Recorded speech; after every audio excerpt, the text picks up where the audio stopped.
Didn't react as good as Simone, but that's okay. Tonight's guest has been doing her fair share to destroy the patriarchy with her strong female-led narratives for over a decade. An absolute queen. She is also a New York Times best-selling author, and you know her from the hit show Girls. Please welcome Lena Dunham. What up? Hi! I'm so excited to be here with you. I am your crazy big fan. I have been pushing to be on your couch for a long time. You saying that made my whole life. I just want to let you know that because I get so blown away where people like you that are so iconic and inspiring even know of my existence blows me away. Oh, I know of your existence. This will be the whole interview. Thank you. Let's just do some mutual affirmation because I think that's what we all need right now. Just some back and forth, letting each other know that we're comfortable with who the other one is. Your wins are my wins. I am not in competition. We are in the sisterhood. Oh, your glow is my glow. That's where we are. Boom. We love it. Well, speaking of where you are, where are you actually right now in the world?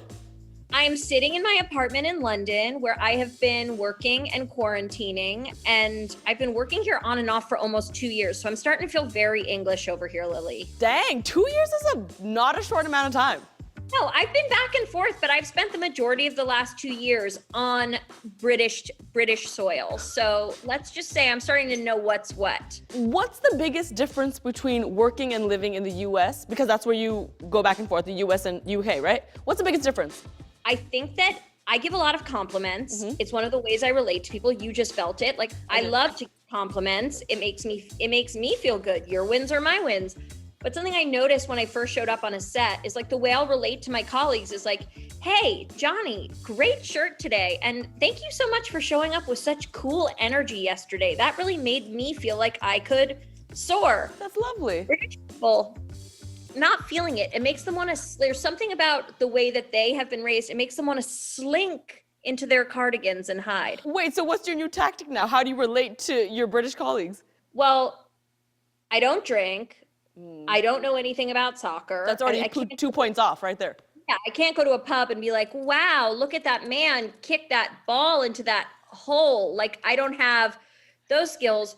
So where I can really get down with the people here is British reality television. Like, I have schooled myself on everything from Love Island to Made in Chelsea to Geordie Shore to lesser known shows such as My Mum's Hotter Than Me, a little ditty on Channel 5 in which women come on TV with their mums and debate whether in fact their mum is hotter than them.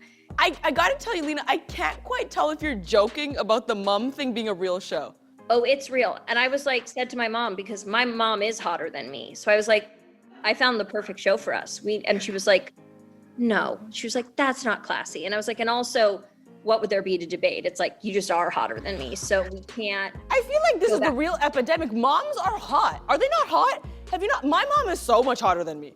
My mom keeps getting hotter. Like every year, there's what we call a glow up. And it's making me feel like she works out like 4 times a week. My mom is so hot. She's fit, she works out. Her knees, beautiful knees. My knees, garbage. She's just, has all the best genes. And I'm like, how did this happen? I want to think like, oh, those are my genes. That's what I'm reaching towards. But I'm not seeing any signs of it. I'm not seeing it happening. Our moms need to be on this show. My mom needs to be sitting here. Your mom needs to be sitting there. Having a conversation right now, and we need to be at some infirmary somewhere. Round of applause for the moms. Moms really be killing it. My mom is hotter than me. Oh, I love that so much. I want to ask you about one of the tweets. And I want to read it because it's for me personally, it's a confusing tweet, and this is why I want some clarity, okay? A recent tweet of yours said, "And whom amongst us has not taken up fixed gear biking for a summer just to get close to the guys at the shop?" I have no idea what fixed gear biking even is. I knew this would be a niche one, but I went for it anyway. You know what I mean? Just for the few women who I knew had probably done it too. There was like a moment in the mid 2000s where all the kind of like hot punk grunge guys were riding fixed gear bikes. This bike is designed to just make your life tough. And it's also dangerous because like if you see an oncoming car, you have to literally stop the bike moving by just seizing your legs up as hard as you can and stopping the bike's wheels from going like that. Right. That takes an enormous amount of leg strength. That's not casual biking stuff. But I had this really cool friend and she had this really hot boyfriend. And I was like, where'd you find him? And she was like, you know, we hang out in the same fixed gear bike circle. And he worked at a bike shop with all these freaking hot fixed gear bike dudes. And I went around and I was like, what do these guys seem to be talking about? Fixed gear bikes. What do they seem to be into? Fixed gear bikes. What does there seem to be a lack of in this scene? Girls who are into fixed gear bikes. I can fill that hole. So I was like, sold my bike, bought a fixed gear bike. And then one day I was riding on Canal Street, very busy street for anyone who knows New York. And this cab starts coming really close to me. And I'm like, this isn't great. I got to stop this bike. And I got to do it with the strength of my legs. And then I'm like, oh, I can't. It's not working. The cab comes to a halt. A tourist opens the door. I drive directly into the door, thereby just missing the tourist. Everyone's fine except me. I bite it really hard on the ground of Canal Street. And I'm there looking up at the sky, 20 years old. And I'm just like, this is wrong. You're not supposed to take it this far for possible romance. Like, Lena, take this as a lesson, feel this, move on. I don't know which part of this story is the best. And then recently I was talking to a guy and like, I just had a feeling because I found him kind of hot and I was like, were you by any chance a fixed gear bike dude at some point? And he was like, yeah, how'd you know? And I was like, I got an eye for him. I'll always have an eye for him. Like, it's a very niche kind of hottie that I just have a radar for.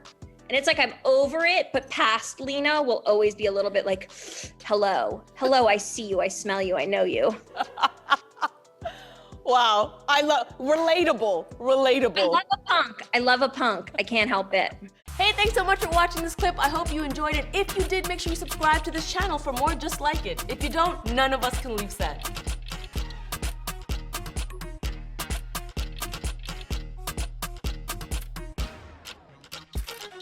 Thanks!